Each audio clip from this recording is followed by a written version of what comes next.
Iya, 30 meter. 300 meter kali 100 meter. Betul ya? 100 meter kali 300 meter atau sekitar 3 hektar. Puri dikenal dengan Batara Ring Dahanapura, artinya Raja Majapahit yang berkedudukan di kota Daha Kediri. Sedangkan diduga kota Trowulan ini diduduki oleh Raja Majapahit yang bernama Brawijaya Kertabumi atau Bre Kertabumi.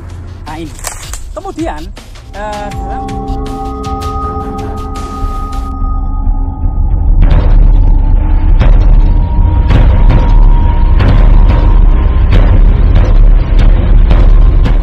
Majapahit belum tuntas, masih menjadi perdebatan di antara para ahli hingga saat ini. Siapa Raja Majapahit terakhir dan di mana letak ibu kota Majapahit terakhir?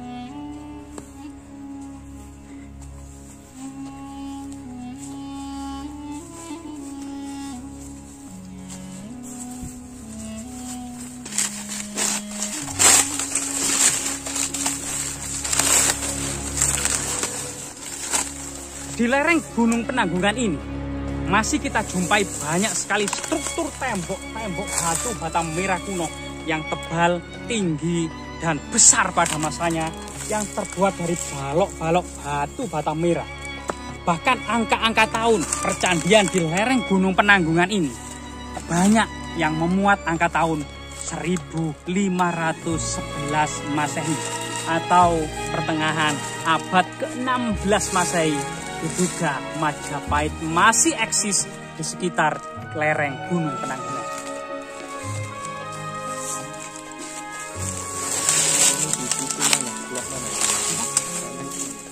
Utara, selatan.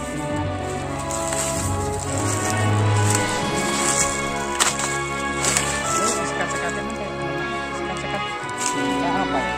Sekat roboh. Ini robohnya masih roboh gak roboh kafe ini kan?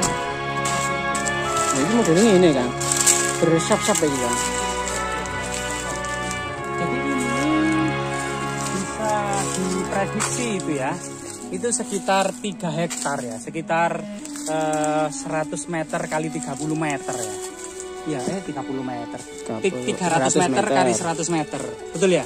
100 meter kali 300 meter atau sekitar 3 hektar. Iya betul. Dengan ketebalan berapa ini Kang? Ketebalan tembok masing-masing bervariasi antara 4 sampai 3 meter.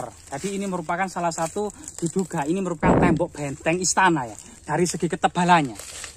Nah, dari kemudian kalau di sini kebanyakan tembok yang di sini ini sudah ditata ulang karena banyak yang spis dengan batu bata yang sudah fragmen-fragmen yang berupa fragmen.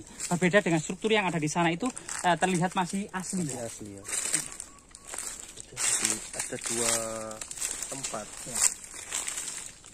Selain kemudian sumber historis yaitu kepurbakalaan Trowulan dan kepurbakalaan lereng Gunung Penanggungan yang diduga memang Trowulan ini runtuh sekitar tahun 1400 Saka atau 1478 Masehi ya. Sebagaimana kemudian prasasti angka tahun yang pernah ditemukan di Trowulan yang era Majapahit itu berakhir tahun 1400 Saka. Ini memiliki kemiripan dengan sumber Pararaton, negara Kertagama, Pararaton gitu ya. Kemudian Serat Kanda, Babatana Jawi maupun Serat Sangkaling Mowana. Kang, ini gerbang atau memang runtuh Kang? Jadi kalau di sini ini memang runtuh ya. Jadi ini jejak ambruk gitu ya. Bahkan di sini memang bekas ditata ulang ya. Jadi batu bata di sini ini tidak simetris ya, tidak simetris.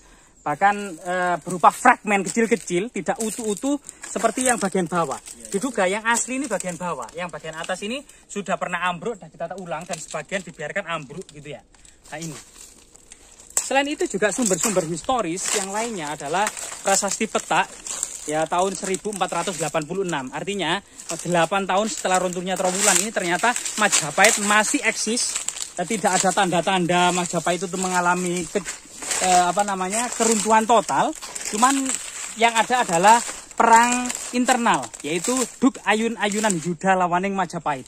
Ketika perang dengan Majapahit lagi berlarut-larut dan pasang surut ya. Duk Ayun-Ayunan Yuda lawaning Majapahit. Jadi di sini, jadi perang antara keluarga Raja Majapahit atau pertikaian internal inilah yang salah satu membuat Majapahit itu runtuh. Nah ini. Nah ini kok bau-baunya nggak enak. Nah, ini. di prasasti Petak pula itu kemudian ada pemberitaan bahwasanya ada semacam Sri Girindrawardhana Dhyarina Wijaya itu memberikan anugerah tanah petak kepada Sri Brahmaraja Ganggadhara itu terlambat gitu loh. Karena dua raja sebelumnya mangkat yang seharusnya memberikan tanah itu. Yang pertama adalah Dia Suraprabawa, yang kedua adalah Dia Wijaya Kusuma. Lah, selain itu, Dia Suraprabawa dalam prasasti Trailokyapuri dikenal dengan Batara Ring Dahanapura, artinya Raja Majapahit yang berkedudukan di kota Daha Kediri. Sedangkan diduga kota Trowulan ini diduduki oleh Raja Majapahit yang bernama Brawijaya Kertabumi atau Bre Kertabumi. Nah ini. Kemudian dalam prasasti Petak itu juga itu memuat bahwasanya selain Batara Ring Dahanapura itu ada Mungguwing Jinggan atau Batara yang bersemayam di kota Jinggan.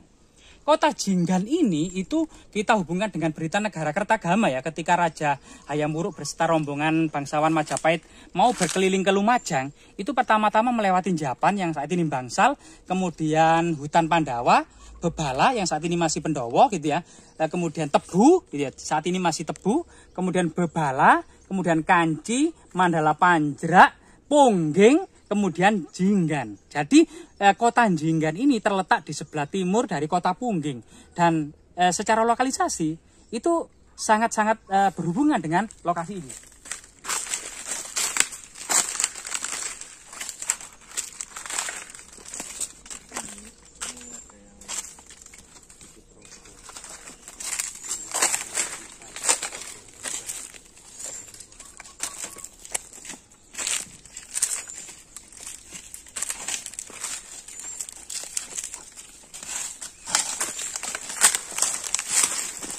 Bahkan dalam serat Bujangga Manik yang dimungkinkan Bujangga Manik ini datang ke Jawa Timur.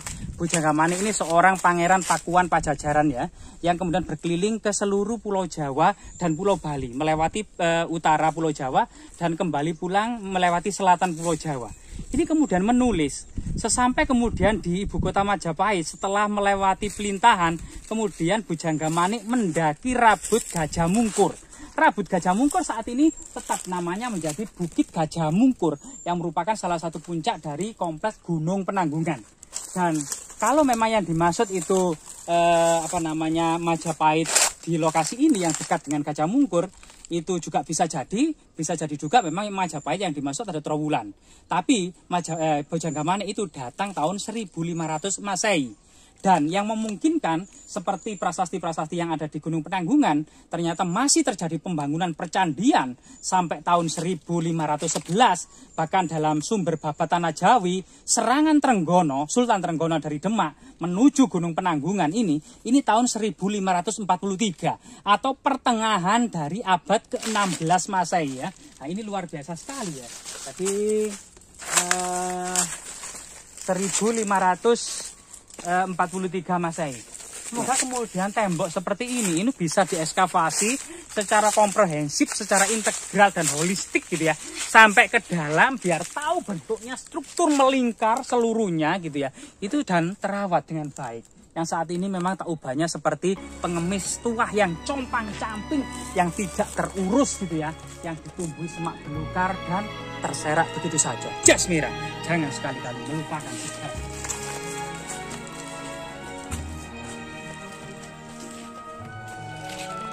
Oke, sementara ini dulu ya teman-teman, review ekspedisi kita kali ini di tembok Istana Majapahit yang kedua ya, menurut cerita rakyat dan literasi yang saya baca ya.